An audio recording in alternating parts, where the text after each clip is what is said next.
Sunday, 15 September 1985. Search for transformation.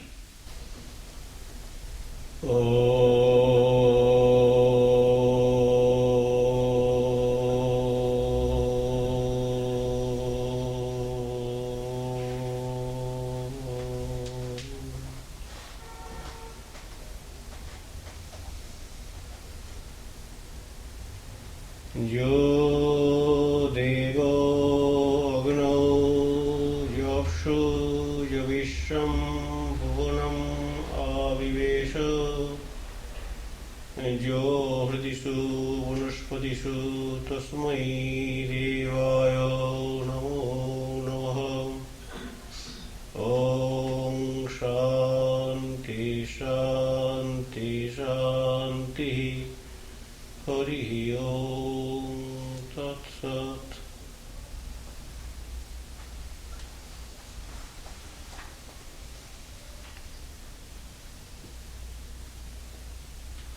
God pervades the entire universe. Every bit of atom is permeated through and through by the divine ground. Rishi experienced within himself that transcendental experience, and he has articulated that experience in these words, that power which is called God behind nature and behind human life is everywhere. May we all be able to comprehend this truth, and may we all be able to show our reverential attitude to that majestic beauty of nature or the majestic beauty of a human personality which elevates human soul, which purifies the human mind, which makes him or her divine. Let us meditate on this theme. Peace unto us all. Good morning, friends.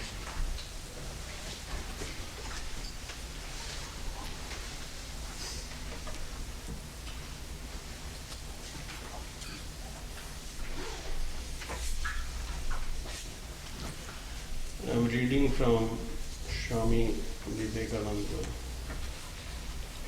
Bhakti Yoga.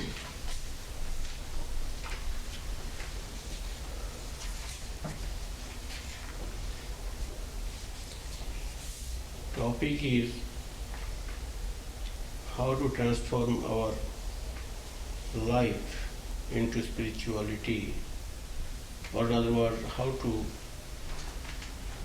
find peace within ourselves.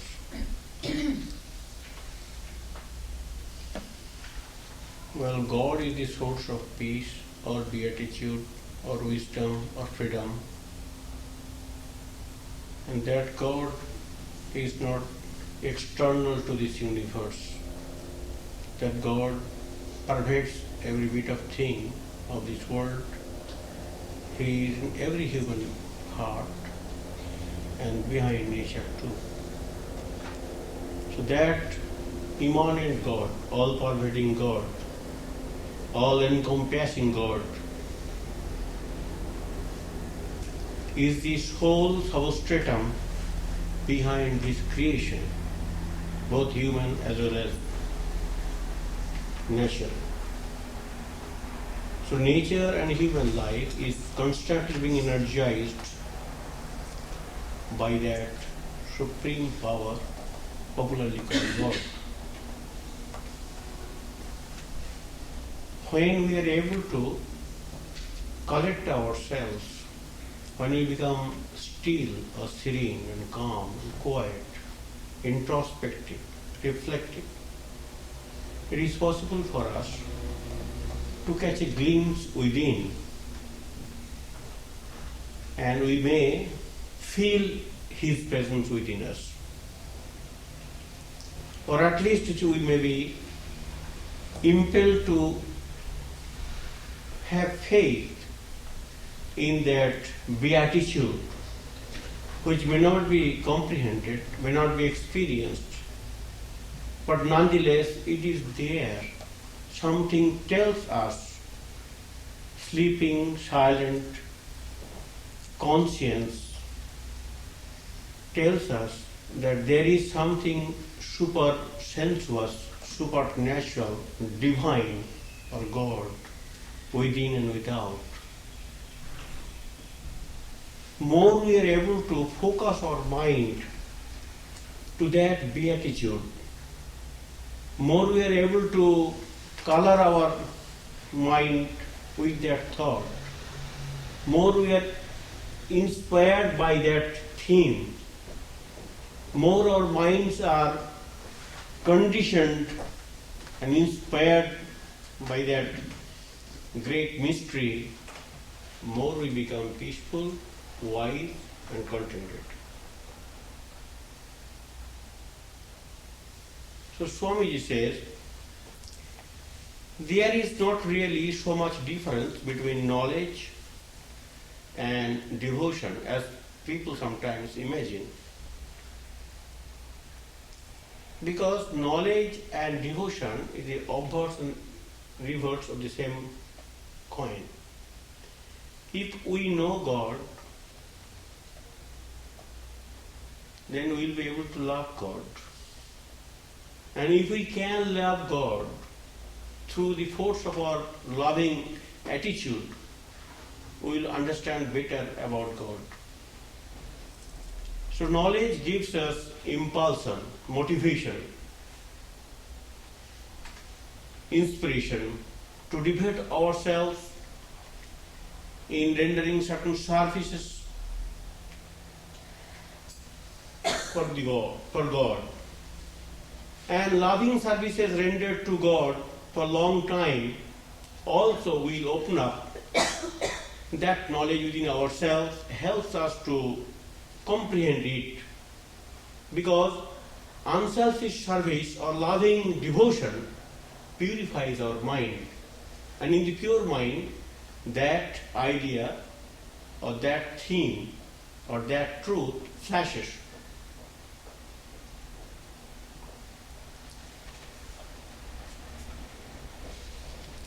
So what is to be done? What is the practical purposes? Meditation. Meditation does not necessarily mean that we have to close our eyes or sit in a particular place, or we have to see balls here, or light, or candle, or make some strenuous effort in controlling our senses or our vital force. All these exercises delineated in Raj Yoga. This is not meditation. As a beginner, one has to make an effort, no doubt. But meditation means loving remembrance. When we are reminded of that grand theme, grand idea, when we are able to devote ourselves mentally in thinking about that idea, when we are trying to color our minds with that thought and idea, when we feel impelled to render some service to that great God, we are worshipping Him and meditating Him. Meditation is nothing but a remembrance.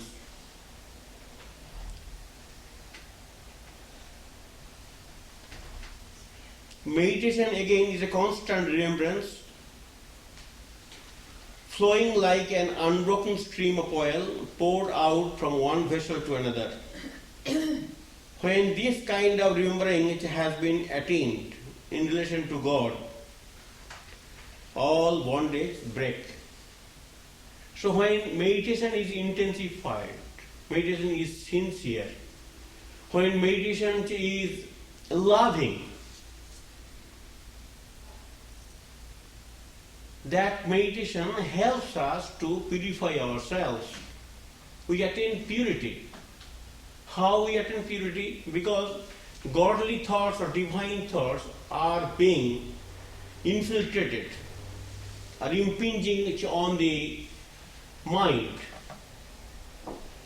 So this new awareness or new thought, new vibrations, spiritual vibrations are helping us to attain that purity by removing the dross, impurities, worldly thoughts and desires.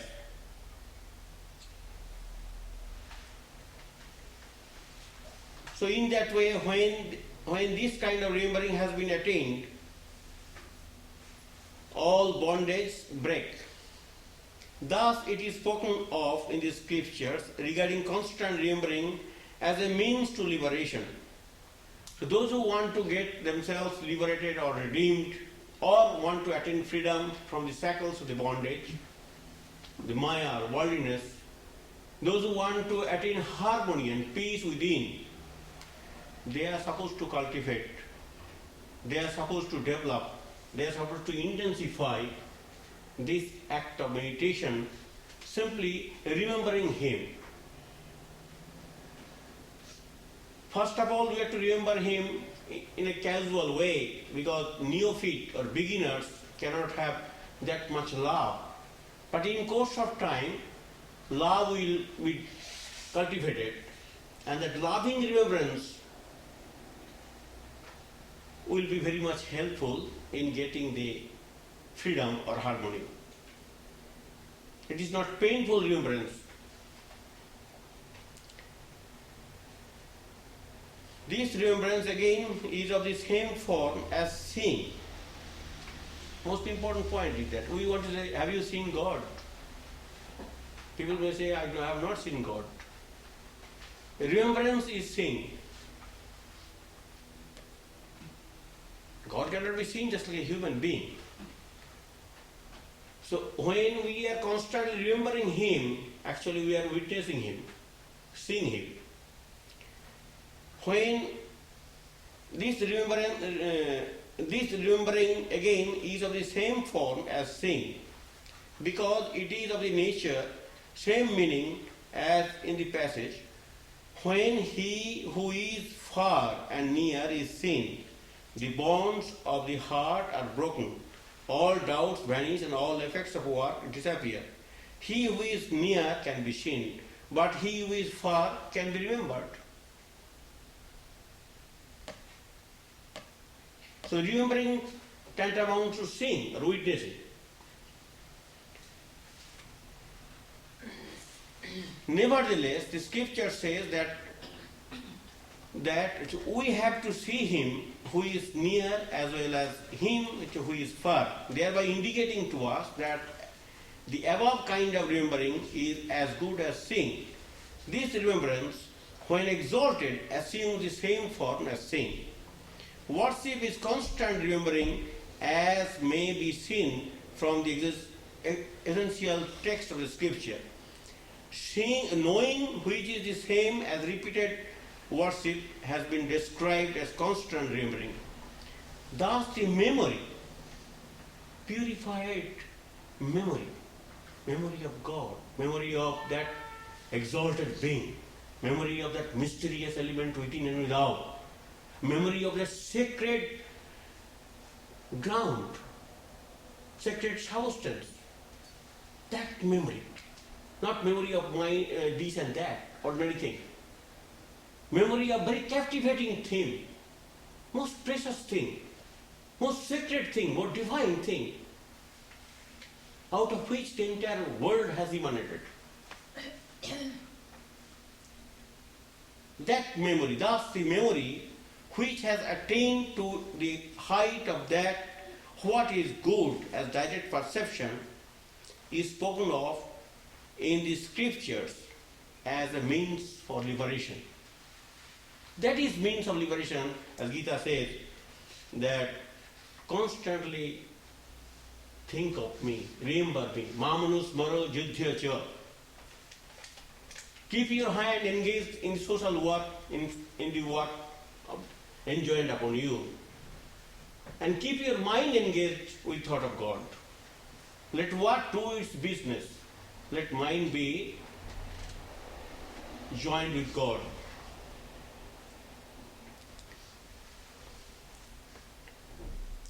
This Atman is to be reached through Atman is not to be reached through various sciences, nor by intellect, nor by much study of the Vedas.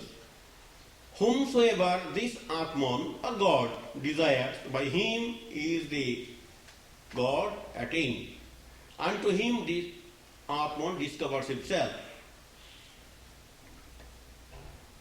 So those who are constantly attached to me and worship me with love, I give that direction to their will by which they come to me. But your will, your intention, your aspirations are becoming purified because you are coloring your mind with that thought. So God gives you steadfast yearning, purest motivation, right type of direction. Your wavering attitude subsides and conviction comes.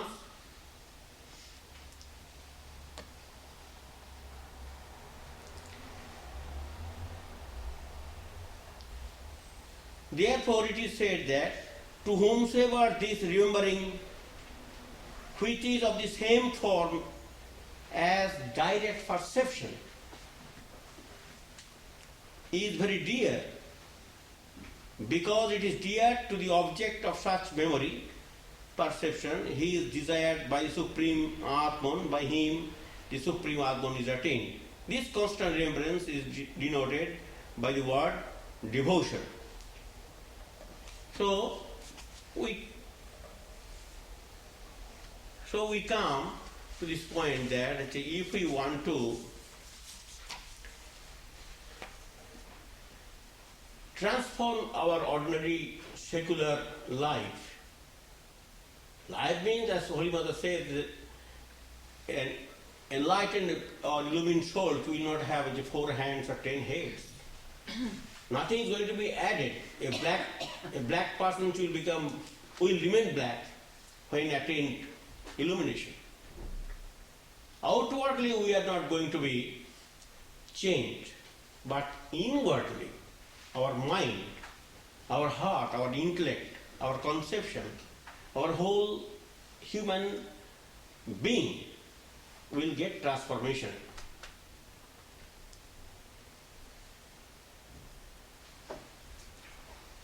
Now, easy way for every one of us, as 18th chapter, 46th verse says in the Bhagavad Gita, that Jato pravitti bhutanam jena savidam tatam sakarmana tamobhasya siddhing bindati manava. Human being is mandated, is obliged to render his or her good accounts through his or her loving service to God. And by doing such services, he or she attains purity. So unselfish work, unselfish service is one of the very important conditions of our liberation. If we are able to generate that unselfish attitude in us, it will be possible for us to make our heart pure.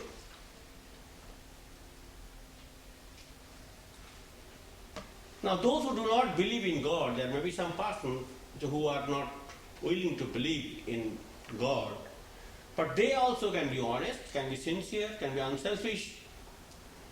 And by cultivating unselfishness, sincerity and honesty and integrity, they can also purify themselves, but this is a very hard task to be performed, as Swami Vivekananda himself says. Easier for those who have got a faith in God, either personal or impersonal, doesn't matter. So, what happened? The Gita says that we are all bound due to our desires. Or all great scriptures says. That is the theme of Buddhism.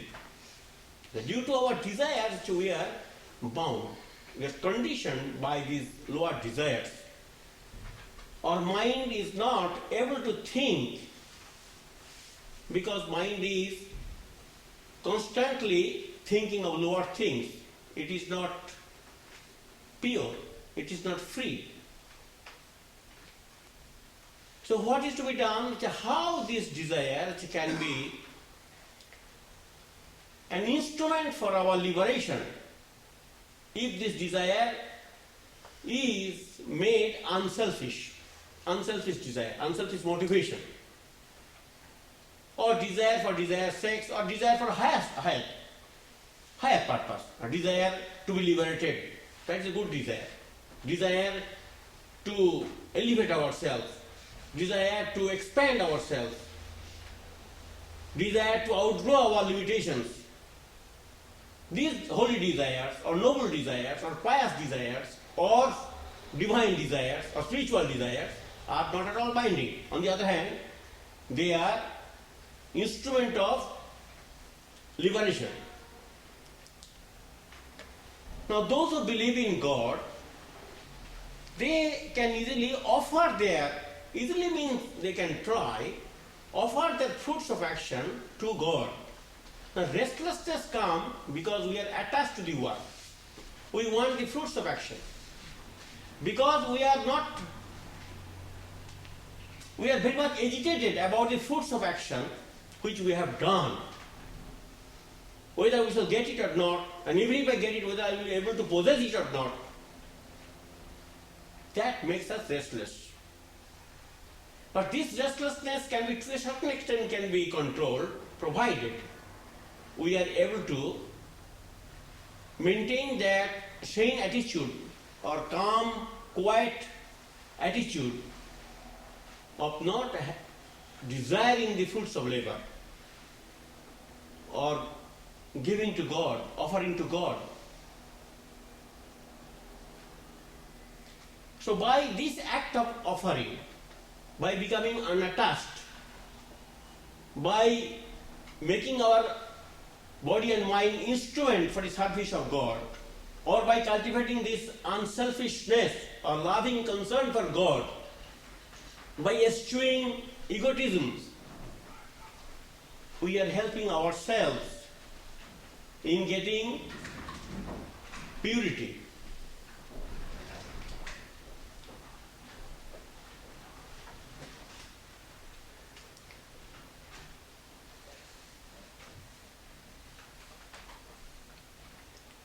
So faith in God is also important, that unless we have faith in God, it is difficult for us, as I have told. Swami himself said it is very difficult for those to get highest experience of spiritual life through their own struggle. So faith in God is very important in developing the spiritual awareness. What is that God? As already I have told you, God is that power, the operative force, which remains calm and quiet, and at the same time which brings forth such action and motion in everything in the world. Everything is moving, everything is in motion, everything is acting, as it were, by being dictated by that great power, which remains calm and quiet, although it creates movement in nature, in human life. Or in other words, God is the operative force within us, that power which is energizing us, animating us, directing us, propelling us, integrating us, which is the prime mover, which is the element vital or vitality. That is God. So to have faith in that is not difficult, because human life as such, bereft of the divine element, which is called element vital at least, or vitality at least, life will become dead. There is no spark of life at all. So this foundation of power and the operative power of everything is called God. Now take the example of Jerusalem. Now people have visited Jerusalem, people have gone, people have heard about the description, but there are many people who have not gone. That does not mean they can deny the existence of Jerusalem from the map of the world, because it has been visited, it has been seen, it has been testified by the visitors. So illumined souls or prophets or saintly persons in different ages, in different countries, they had experienced this beatitude within themselves. They have declared about their experience to the humanity. That helps us to understand that, well, there is possibility of having this sort of experience when it was experienced by others. So their testimony, their conviction, their certitude, their life, saintly life, divine life, will help us to have faith in God. Then faith in oneself is also very important. As Swami Virajananda says, you may have faith in God, but if you have got no faith in yourself, you cannot enjoy your spiritual life. You cannot boost up your spiritual life. You cannot better your spiritual life.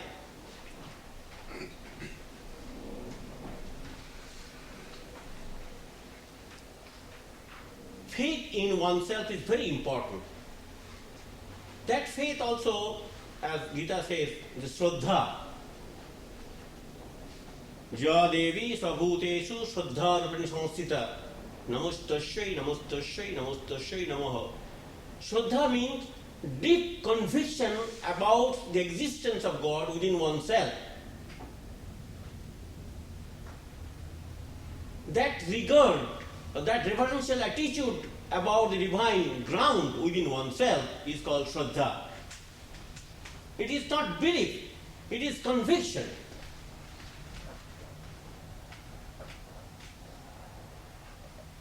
So I can do what, that means not by my own power, by the power which is within me. That power will help me to discharge the actions, my responsibilities in all these things. So with that support, with that power, or with that grace, I will be able to achieve success in my spiritual career. So that sort of conviction, that sort of firm faith is important for the development of spiritual life. Otherwise, if we become doubtful all the time, become doubting Thomases all the time, always working with wavering mind, that is not good. Gita says, Ajñasya ashadhanasya samshayatma vinashyati. Very important word. That those who are ignorant about that divine ground, divine existence, divine element within, and at the same time, they don't want to understand it, comprehend it when they are told. They hold their belief in such a way, no, my conviction is the all. I am not going to be influenced by anybody's opinion. They are called ignorant persons. They are holding their own narrow belief or dogma. They refuse to give it up. Agyasya, Ashradhanasya, those who are not Shraddhavan, those who have got no faith, no conviction, no firm belief. And again, naturally, these people will be wavering always doubting, with unstable mind, always. They perish. They cannot make spiritual life successful. So living and loving interest in this scheme of spiritual life is very important. The Swami says that why the spiritual life? You have found everything is missing, everything is unsatisfactory. You are not happy with anything in that way to give you an enduring joy or satisfaction.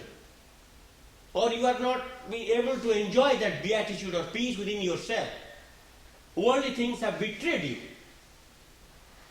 When you come to this conclusion, then alone you think of God, think of spirituality, not before that. If world is able to make you happy, you are not certainly going beyond this world. You will search every nook and corner to make yourself happy.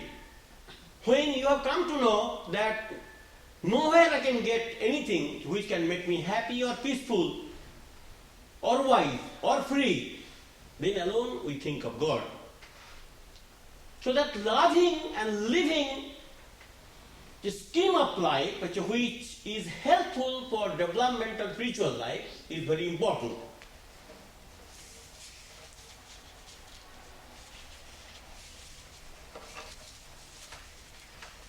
So renunciation also important. Renunciation in spiritual life is a must. Renunciation is a spiritual attitude. That does not mean one has to renounce his hearth and home or society, nothing of the sort. After some time, everybody feels that, as after all, we are bound by the mind.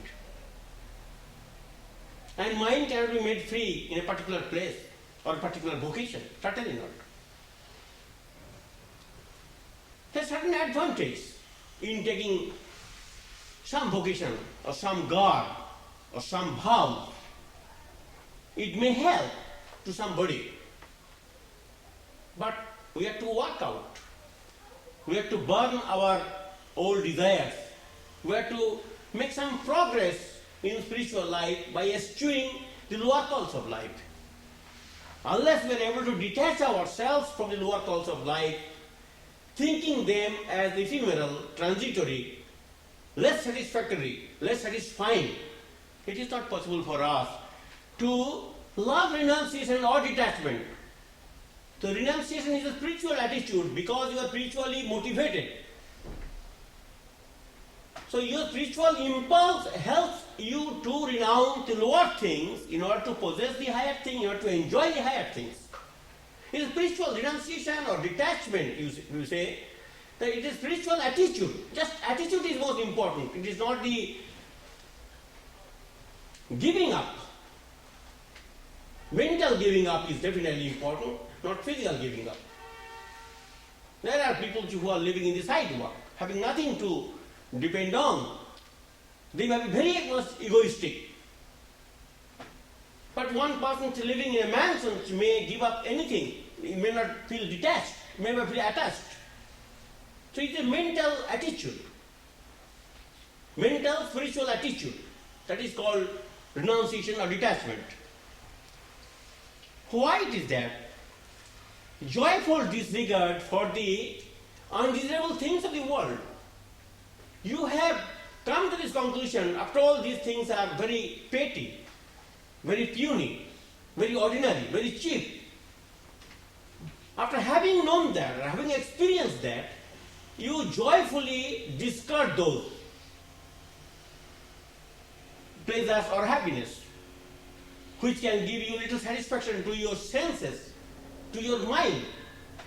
But your higher mind, your higher intellect is not going to be satisfied.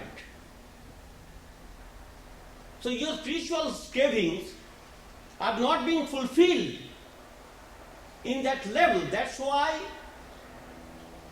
lovingly, cheerfully, you discard them. When Buddha was begging food in his father's territory, father was very much annoyed. What's the matter? I am a king and you are my only son. You are going to inherit my kingdom and you are begging. I am ashamed. He said, that is my vocation. We Buddhas, we enlightened souls down the ages, have taken that vocation to beg food. That means this poverty which I have accepted cheerfully for the development of my spiritual life. I have embraced to this life cheerfully, thoughtfully. This renunciation has not been imposed on me by somebody. It's self-imposed discipline which I am pursuing.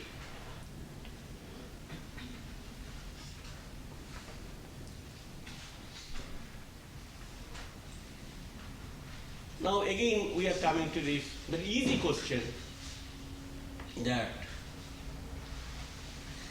what? We have to do what? We are all doing what? And what is the easiest process to get liberation or freedom or peace or enlightenment?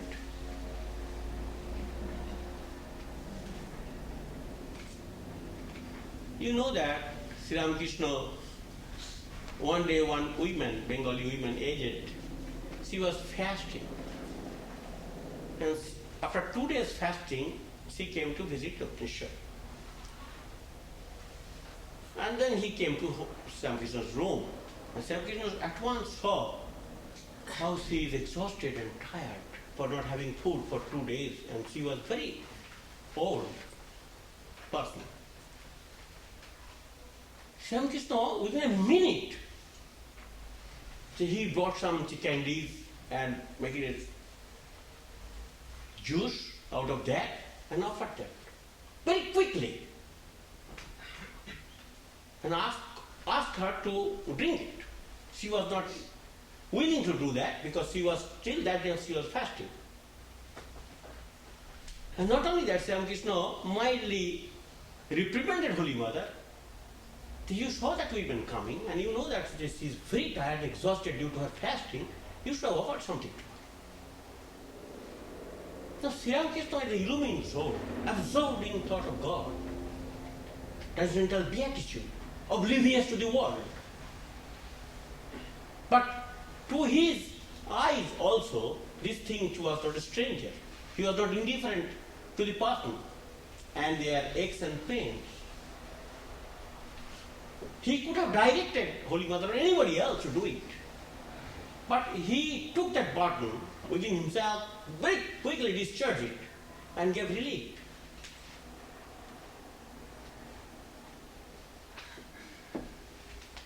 She was stranger to Sri Ramakrishna, a casual visitor.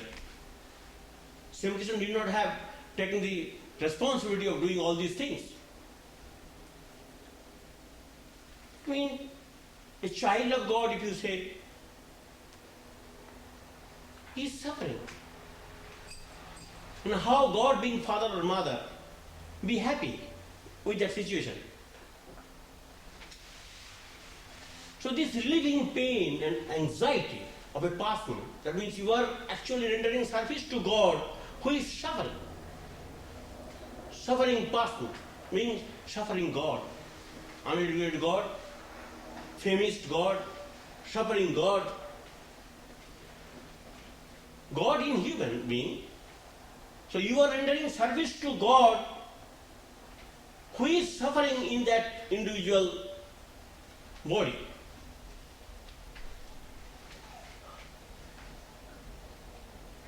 You know the story of Sri Ramakrishna when he was going to visit temple of Devghar. He saw poor people around the temple. That is the custom in India. Sri Ramakrishna refused to enter the temple and compelled Madhuranath Vishwas, who was accompanying him, his host, his manager, to feed them, to give them cloth and to make them happy. Because they are living Narayanas, living children of God. Without rendering any service to these people, he was not happy to see the idol inside the temple. That means unselfish work for the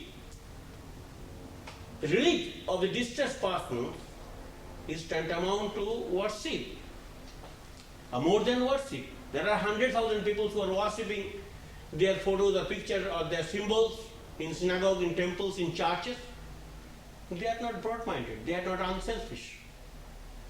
They are very puny, very narrow. As Vivekananda says, church women. Church women mean church men also.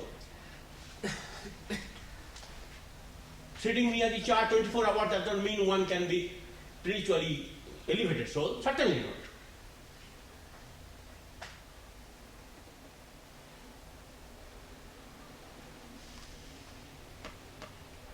Swamiji asked one of his disciples. He refused to do this work. He said, all right, you do japam in the midst of a road. There is a banyan tree, sit under the tree. Visitors are going, not like a highway in America. 24 hours people are there. Once in a blue moon, some people will come. You just keep a pot of water and just give him. And you do tell your beads, you do repeat your names. You are doing spiritual practice. That is also a solitary place. But when perchance some people come and they are tired, they are thirsty, you can offer them. In that way, Swamiji coaxed him, Swami Nishchayananda, who ultimately involved all his energy for the Kanthal hospital, and he died there peacefully. So Swamiji says that to a thirsty person, to a hungry person, to a suffering person, any service rendered genuinely, with unselfish motive, with spiritual attitude, is million times better than telling beads. It is Swamiji's statement. Because by telling beads you can be you can be selfish, you can be egoistic, you can be spiritually proud. Spiritual life means effacement of the ego, broadening oneself, developing oneself, conquering one's lower impulses. It is not the garb, it is not the flesh, it is not the mask that will give us satisfaction.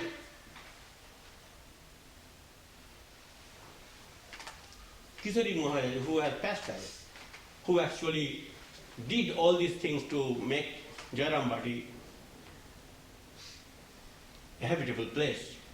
For a long time, his local person, long time was serving Holy Mother. And one time he thought, everybody is going to Himalayas for meditation, why should I not go? So he asked, Mother, it is not good to stay with one's guru for a long time. That's the Indian custom, Indian tradition. And moreover, many swamis are going for tapasya, and you are also giving permission to many of them. And I am here only, I am not doing tapasya. And I should be a little away from my guru also. It is not good to stay with the guru all the time. So please give him permission. Holy Mother told, record and go. That you need not be bothered by that thought that you are near your guru. Nothing will happen to you and it will not damage your spiritual life. And with regard to tapasya, where you are going to count the winds, that's exactly hard work. Are you not doing tapasya by doing Sri Ramakrishna's work? Are you not making spiritual progress by selfishly devoting yourself for his work, for his mission, for his service? That does not mean one should not tell beads, one should not meditate, one should not read scriptures, one should not find little time for all these things. But as we must do all these things, express yourself, that spiritual love, spiritual understanding, or spiritual growth in the act of unselfish service. The two wings. Without meditation, one cannot be unselfish. And without unselfish work, mere meditation mostly makes us egoistic and haughty, narrow, proud.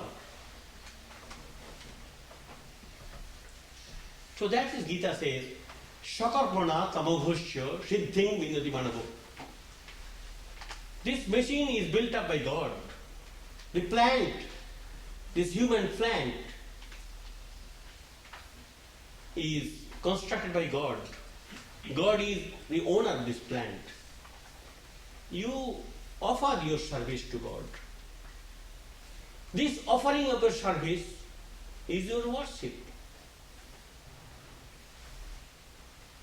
So one can worship God through his or her unselfish spiritual service.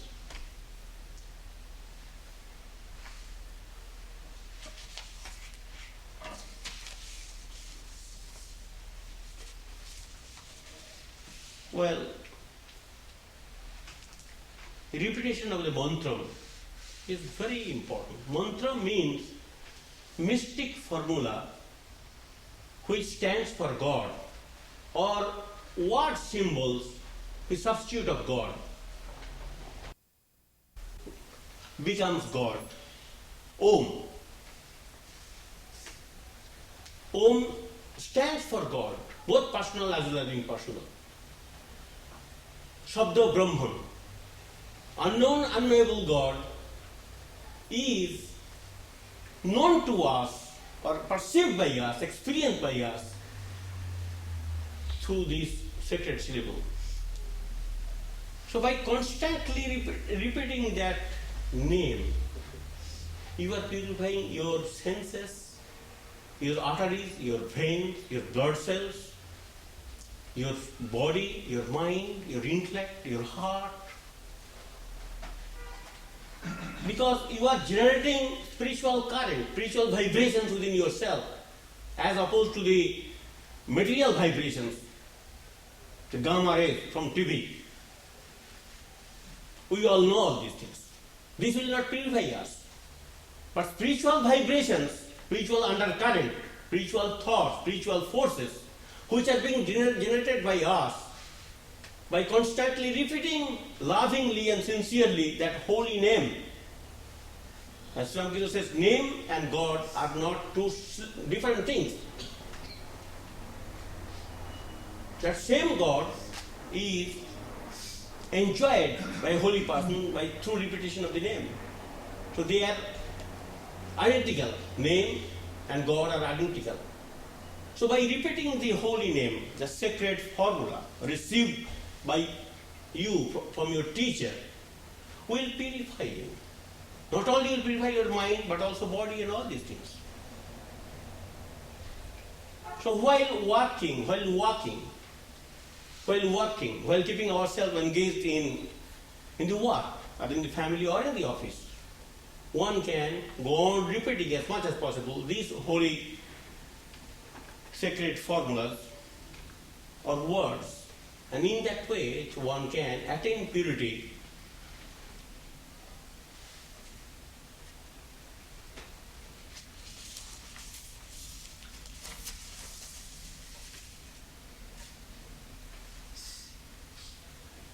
Now, when we are working, we can say, well, my hand is working, my mind is working, my limbs is working, my leg is working. So by thinking in that way, you are purifying those organs by constantly repeating that holy formula, holy name. First of all, it has to be made little with effort. And to the pure mind, it bubbles up. It bubbles up. And then you enjoy that calmness and serenity, not that there will be noise will be stopped from New York or the pollutions will be eradicated. Your internal pollution certainly will be eradicated and you will become peaceful and calm and quiet. You will disregard all these outward distractions. You will be indifferent to them. You will be made whole, peaceful, serene, calm, quiet. Picture of harmony.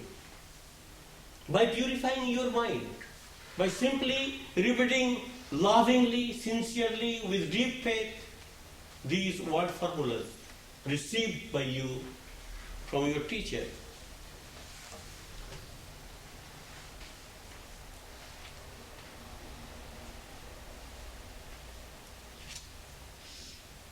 After some time, I need not go there. There are other stages are there.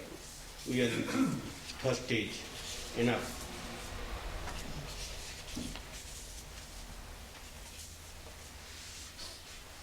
Now just look at the picture. What do you mean by the picture? It is not just material object. Spiritual idea translated into action through a human body or a holy image. Always projecting that holiness, that purity, that beatitude, that godliness. Is all radiation. It is also radiation. But spiritual radiation, spiritual vibration, spiritual upsurge of emotion. These are very meaningful to a devotee. Devotee, by witnessing this picture, just mere witness, looking at it, they find that it is completely different picture that we come across in the world. Holy, pure, godly, divine and transcendental, and loving too. Vivekananda says that this is also worship. You are remembering that picture. You are trying to visualize that picture, trying to think of that picture, trying to love that picture. And Vivekananda says that Bhikshkone mohojai, this infatuation, this attachment, this worldliness, this narrowness, this pettiness are all removed, partially controlled when we are exposed to such lofty vision of divine image. Bhikshkone mohojai. Your infatuation, your die-hard prejudices, your worldly thoughts are being modified, are being controlled, are being attenuated, are being weakened, are being thinned because of your loving exposure to this transcendental beauty which you have framed in your picture. Bhikshkone mohojai. You can transform your life by keeping yourself exposed to that thought, that idea, that picture, that portrait, that memory.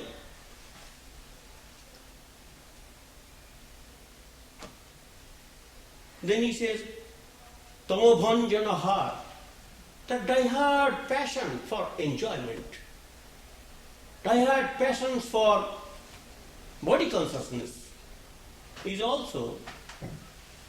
removed. Tamobhanjanaha, when you expose yourself to that thought, to that elevated idea.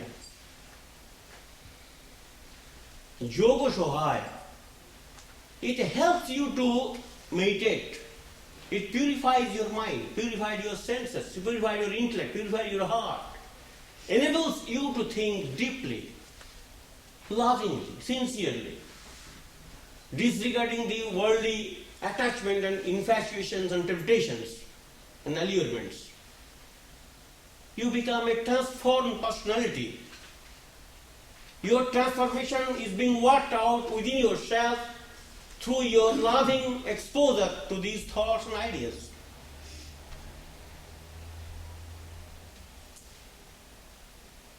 Very simple methods, no doubt about it.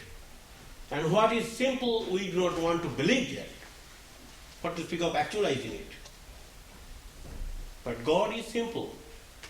Spiritual life also is simple. We make it complicated because we don't understand it. When Sri Ramakrishna says that you clap your hands in the morning and evening and chant the holy name, then your impulses will be controlled. We don't want to believe that.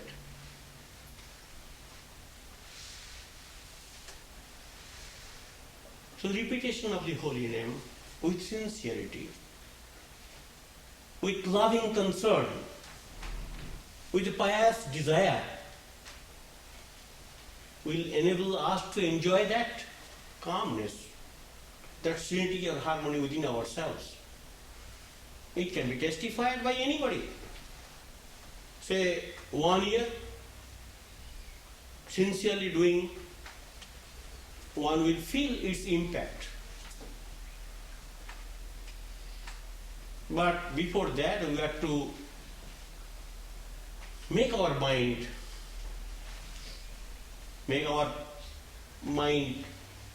pure in the sense that egotism, that worldly love for the worldly desires are to be eschewed, are to be controlled. And without that, it is not possible to develop or generate that sort of holiness or purity within oneself. We can be egoistic by having this God. We can be very proud and insolent. So if we are really thoughtful or introspective and intelligent to monitor our own weaknesses, and if we are able to overcome them, and then direct our attention towards God by chanting holy name, that itself will make us definitely peaceful and contented. Thank you.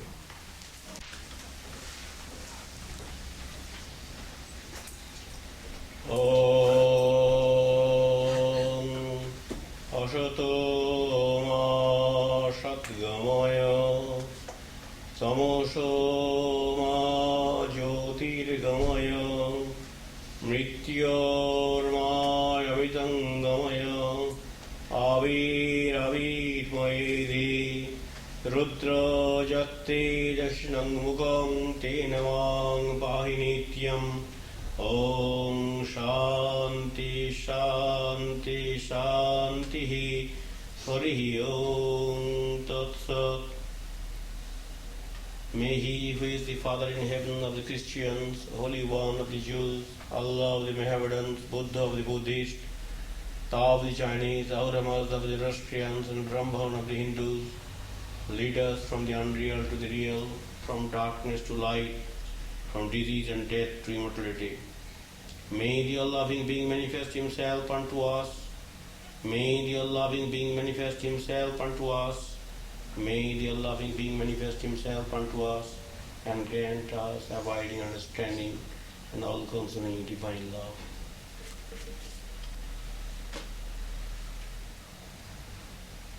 Om peace, peace, peace unto us all.